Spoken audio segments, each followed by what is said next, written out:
चने की दाल जब हम दान करते हैं तो स्वर्ण के बराबर दान का, प्रॉपर्टी के बराबर दान का लाभ जीव को प्राप्त होता है। आज भी नारायण के मंदिर में बद्रिकाश्रम में 41 दाने चने की दाल के देने पर, आपको 41 तो गिनता नहीं इसलिए पोटली में बांध कर ले जाता है। उस जल की महत्वता को हमें जानना है इस मकर संक्रांति पर। ऐसे कहते आए हैं कि सबसे बड़ा दान अगर किसी चीज का है तो जल का दान है। प्यासे को पानी पिला देना, भूखे को अन्न का भाग खिला देना, किसी पथिक को कुछ विश्राम के लिए वृक्ष लगा देना, ये जीवन का सबसे बड़ा दान है महाराज। ये बड़ी बड़ी जो बावड़ियां हैं, कुएं हैं, तालाब है, सरोवर है, झरने हैं, झील हैं, नदियां हैं, ये भारत की भूमि पर कोई साधारण नहीं है।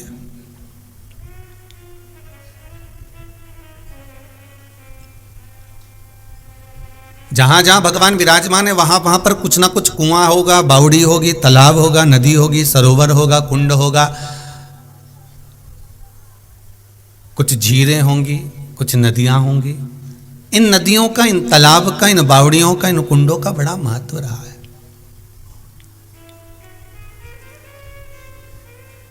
पावन तीर्थों की धरा पर अपन जा जाकर दर्शन करते हैं। बद्रिकाश्रम में जाकर देखें तो सुंदर ताप्त कुंड वगैरह का स्मरण करेंगे, गर्म पानी के कुंड हैं। यमुनोत्री में जाकर दर्शन करेंगे तो गर्म पानी के कुंड मिलेंगे। आप ऐसी ऐसी भूमि, हमारे यहाँ भारत की भूमि की धरा पर आप जा जाकर अगर दर्शन करें तो एक एक कुंडों का स्मरण, वहां पर हमें उस कुंड के जल का क्या महत्व है, उस बावड़ी के जल का क्या महत्व है, उस सरोवर के जल का क्या महत्व है। क्यों कैलाश मानसरोवर में कैलाश पर्वत से भी ज्यादा मानसरोवर की झील का महत्व कहा जाता है।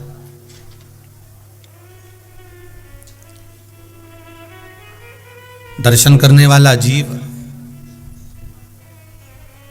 भगवान के मंदिर जाने वाला जीव,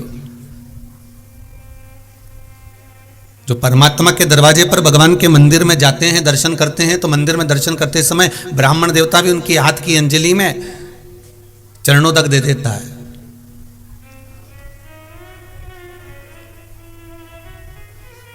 एक मंदिर में निवास करने वाले ब्राह्मण देवता, पुजारी जन, एक ब्राह्मण जन चरणों तक प्रदान कर देते हैं।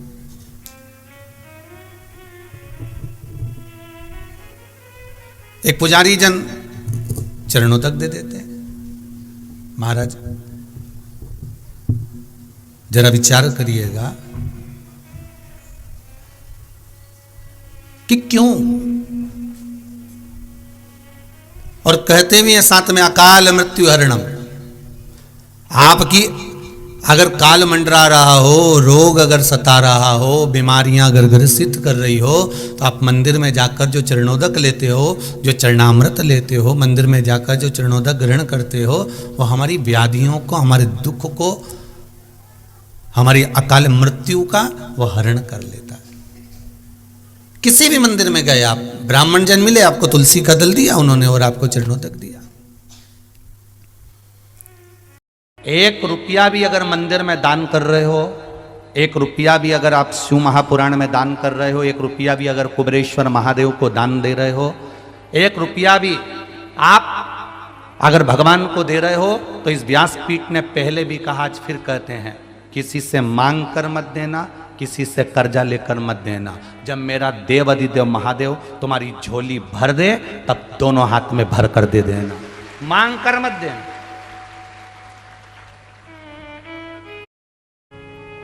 किसी मंदिर में दर्शन करने के लिए जाओ और तुम्हारे पर्स में अगर 10 रुपया नहीं है, पड़ोसन तुम्हारे साथ में है, तुम्हारे रिश्तेदार तुम्हारे साथ में, और किसी तीर्थ में तुम दर्शन करने गए हो, बद्रीनाथ दर्शन करने गए हो, केदारनाथ दर्शन करने गए हो, चंपेश्वर महादेव दर्शन करने के लिए गए हो, महाकाल दर्शन करने के लिए गए हो, राम जी के मंदिर दर्शन करने के लिए गए हो, किसी तीर्थ में दर्शन करने के लिए गए हो, तुम्हारा पर्स घर पर रह गया, तुम्हारा पर्स होटल में रह गया, तुम्हारा पर्स गाड़ी में रह गया, तो भी अपनी पड़ोसन से, अपने रिश्तेदार से भगवान के सामने दर्शन करते समय भगवान सामने हैं, और भगवान के सामने तुम पड़ोसन से मत मांगना कि 10 रुपए दे, मैं तेरे को भी गाड़ी में दे दूंगी। नहीं, भगवान को बुरा लगता है क्योंकि मेरे सामने खड़ी होकर तू दूसरे के आगे हाथ फैला रही है। मुझसे कहती मैं गाड़ी में से क्या तेरे सामने अंबारियां ला कर दे देता। हमारी आदत रहती है, हमारे पर्स होटल में छूट गए, हमारा पर्स गाड़ी में छूट गया, हमारा पर्स वहां रह गया, हमारे पास पैसा नहीं है, हमने पड़ोसन से कहे तू देगी ना 10 मिनट, मैं तेरे को बाद में दे दूंगी, देना जरा 10 रुपए, और मुझे चढ़ाना है, मुझे देना है, मुझे आरती की थाली में 10 रुपए चढ़ाना है, मुझे झोली में 10 रुपए चढ़ाना है, जरा देना तू ना। 1 रुपया पड़ोसन से मत मांगो, 1 रुपया अपने रिश्तेदारों से मत मांगो। सास साथ में है, सास साथ में है, और तुम अपनी पड़ोसन से कह रही हो कि मुझे ये चोली का कपड़ा दिला दे, मुझे फाल दिला दे, मुझे पीको करा दे, मुझे ये दिला दे, मुझे वो दिला दे। सास साथ में है और तुम पड़ोसन से पूछ रही हो कि अचार कैसे डालते हैं। सास साथ में है और तुम सास के पांव ना पड़कर पड़ोसन के पांव पड़ रही हो, तो सास को बुरा नहीं लगेगा? अरे बोलो तो जम के। माँ बाप को बुरा लगेगा। घर के बुजुर्ग तुम्हारे साथ में हैं और तुम दूसरे के आगे हाथ फैलाओ, घर के बुजुर्ग को बुरा लगेगा। नहीं है आपके पास देने के लिए, आप रोज शंकर जी के मंदिर में 1 लोटा जल चढ़ाओ, अपनी मेहनत करो, अपना परिश्रम करो, अपना कर्म करो और मेहनत से पीछे मत हटना। एक दिन महादेव खुद इतना दे देगा कि आप खुद दोनों हाथों से लुटाना चालू कर दो। कितनी भी विषम परिस्थिति आ जाए, कितनी भी विषम, उस विषम परिस्थिति में केवल एक नारी, उस विषम परिस्थिति में केवल एक स्त्री, उस विषम परिस्थिति में एक स्त्री, एक नारी एक ऐसी होती है जो उस विषम परिस्थिति में, चाहे वो आपके घर की माँ हो, आपके घर की बहन हो, आपके घर की बेटी हो, आपके घर की धर्म पत्नी हो, आपके घर की बुआ हो, आपके घर की काकी हो, आपके घर की नानी हो, आपके घर की दादी हो, कोई भी आपकी विषम परिस्थिति में जब सामने विषम परिस्थिति आकर खड़ी होती है, उस जगह पर अगर कोई मार्ग ना सूझे, उस जगह पर अगर कोई मार्ग ना मिले, कोई मार्ग आपकी बुद्धि में आई ना रहा हो, तब घर की नारी के पास में, घर की स्त्री के पास में 5 मिनट बैठो और उनसे अपने मन की बात कहो, जरूर कोई ना कोई हल निकल कर सामने आ ही जाता है। कोई ना कोई हल जरूर आए, कोई ना कोई हल आपके सम्मुख में निकल कर आएगा। और एक और बात अपने स्मरण में लीजिएगा, अगर आप घर की स्त्री को अपनी कोई बात नहीं बता सकते, घर की नारी को अपने हृदय की बात नहीं बता सकते और विषम परिस्थिति में फंसे हुए, बहुत विषम परिस्थिति, तो अशोक सुंदरी का जो स्थान होता है, देखिए थोड़ा ध्यान दीजिएगा, आप लोग LED पर भी ध्यान देना और आस्था चैनल पर भी ध्यान देना। तो किस स्थान पर हम अपनी विषम परिस्थिति में अगर उसे स्पर्श कर लें, विषम परिस्थिति में अगर कोई तकलीफ की घड़ी चल रही है, तो हमारा मात्र स्पर्श और थोड़ी देर वहाँ स्पर्श कर कर अपने मन की बात को कह देने पर भी हमारी समस्या, हमारा दुख समाप्त होता है। जैसे ये शिवलिंग है, ये जलाधारी है और सामने अशोक सुंदरी का स्थान। अब ये सामने जैसे अशोक सुंदरी का जो स्थान होता है, उस अशोक सुंदर वाली स्थान पर अपने हाथ, सीधे हाथ की 3 उंगलियां, मात्र 3 उंगलियां आप अगर स्पर्श करें और पंचाक्षर मंत्र नमः शिवाय, षडाक्षर मंत्र ओम नमः शिवाय या श्री शिवाय नमस्तुभ्यम का मात्र स्मरण करते रहे और कुछ देर उस स्पर्श करी हुई उंगली को थोड़ी देर रखने के बाद अपने हृदय से लगा के अपने मन की बात कहकर, भले आपने जल चढ़ाया नहीं चढ़ाया, और अपने घर को लौट कर आ जाएं, वो विषम परिस्थिति टल ही जाती है, उसका समय का दुख तकलीफ नष्ट हो ही जाती है।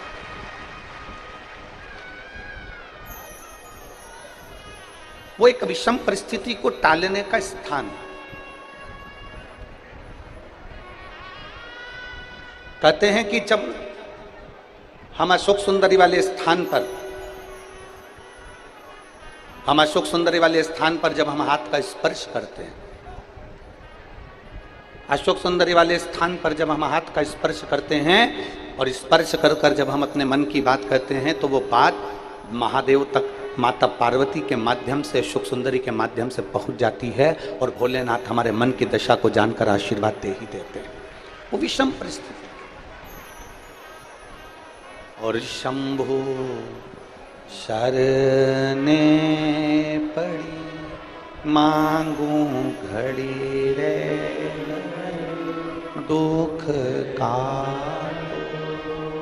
दया करी ने दर्शन। एक विषम परिस्थिति के समय पर भगवान शंकर को याद करना, एक विषम परिस्थिति के समय पर अशोक सुंदरी की जगह का स्पर्श करना, एक विषम परिस्थिति के समय पर बेलपत्र के वृक्ष की मिट्टी का स्पर्श करना, या विषम परिस्थिति में घर की स्त्री, घर की नारी, घर की बहन, घर की बेटी, घर की दादी, घर की नानी, घर की माँ, उसके पास में 5 मिनट बैठकर अपने मन में हो रही क्षुब्धता को, अपने मन में आ रही विषमता को प्रकट कर। विषम, हमने एक बात पहले कही, आप लोगों के स्मरण में होगा, किस किसने सुना है? जिसने सुना होगा वो बताएंगे। हमने पहले कथा में कहा था कि नारी का आधा शरीर देवादिदेव महादेव का होता है। सुना था कि नहीं सुना था? बोलो, जम के तो बोलो। सुना था ना सबने?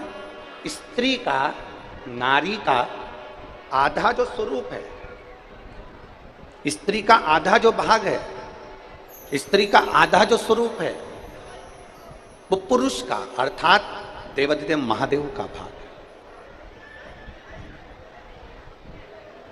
कई जगह पर कई लोग प्रवचन में कह देते हैं कि अपनी घर की पत्नी को कुछ मत बताओ।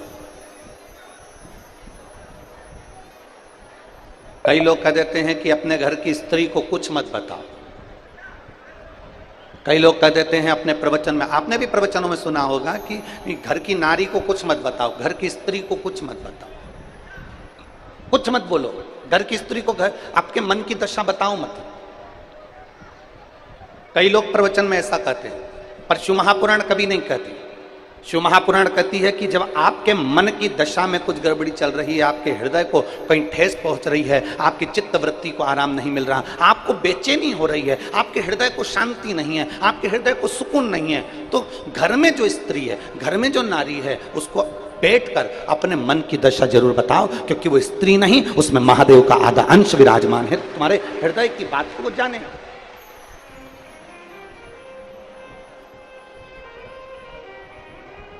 आपके हृदय की मनोदशा को वो पहचाने,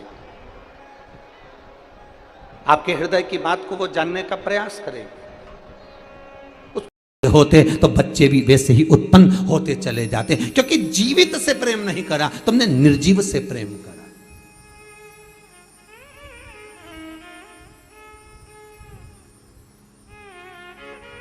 भोजन करने के बाद बर्तन भी साफ कर कर रखे तो निर्जीवन, तो दिल तो साफ करते। सास से, पति से, पत्नी से, भाई से, बंधु से, कुटुंब कबीले से, रिश्तेदारों से, नातेदारों से, अपनों से, बच्चों से, बच्चों के माता पिता आदि, एक दूसरे से प्रेम की वाणी तो बोलते। हम निर्जीव को संवार रहे हैं, हमने जीव को नहीं संवारा। हम निर्जीव को संवारने का प्रयास करते रहे, पर हम जीव को नहीं संवार पाए। कई लोग हमसे कहते हैं, गुरुजी जरा हमारे साथ चलकर हमारा घर तो देखिए कितना जोरदार है। हमने कहा बहुत बढ़िया साहब, अब ईमानदारी से बोलो, घर जोरदार होने से क्या हो, वो में रहने वाला मनक जोरदार होना चाहिए ना। उसमें जो निवास कर रहा है, उसमें जो रह रहे हैं, उसमें जो परिवार के सास हो, ससुर हो, बहू हो, बेटा हो, कुटुंब हो, कबीला हो, माता हो, पिता हो, बच्चे हों, बच्चियां हों, इनको देखा जाए। पहले के रिश्तों में और आज के रिश्तों में बस यही अंतर है महाराज जी, यही।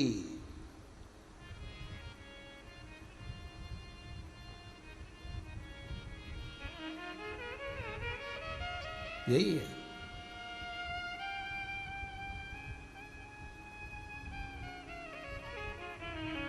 पहले के अगर रिश्ता कैसा होता है, संबंध कैसा होना चाहिए, रिश्ता कैसा होना चाहिए, सीखना है तो ताले और चाबी से सीखो। संबंध अगर देखना है तो ताला चाबी, तुम रोज घर में ताला लगाते हो, रोज चाबी लेकर कमरे में जाते हो, रोज पर्स में डालकर चाबी लेकर जाते हो, रोज जेब में डालकर चाबी लेकर जाते हो, कहीं ना कहीं तो लगाते होगे, दुकान में लगाते हो, साइकिल में लगाते होगे, गाड़ी में लगाते होगे, ताला तो लगाते होगे। तो अगर संबंध सीखना है, रिश्तेदारी सीखना है, संबंध कैसा होना चाहिए, अगर ये सीखना है तो एक बार ताला और चाबी से सीखिए। संबंध किसको कहते हैं, ये ताला चाबी बताएगा। टूट जाता है ताला, पर दूसरी चाबी से खुल नहीं पाता। चाबी वही लगती है जो उसमें लगती आई।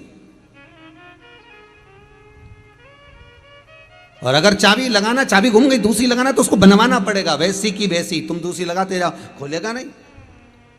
संबंध ऐसा होना चाहिए कि किसी के कहने पर, भड़काने पर, शब्दों के संबोधन पर, आड़ा टेढ़ा बोलने पर, गलत सीख देने पर, वो कितनी चाबी लगाए पर ताला नहीं खुलना चाहिए। चाबी वही लगे जो श्रेष्ठ हो, चाबी वही लगे। कोई कितना ही अपशब्द बोले, कितना ही ताना दे, कितनी गालियां दे, कितना ही आड़ा टेढ़ा बोले, हमें नहीं समझ।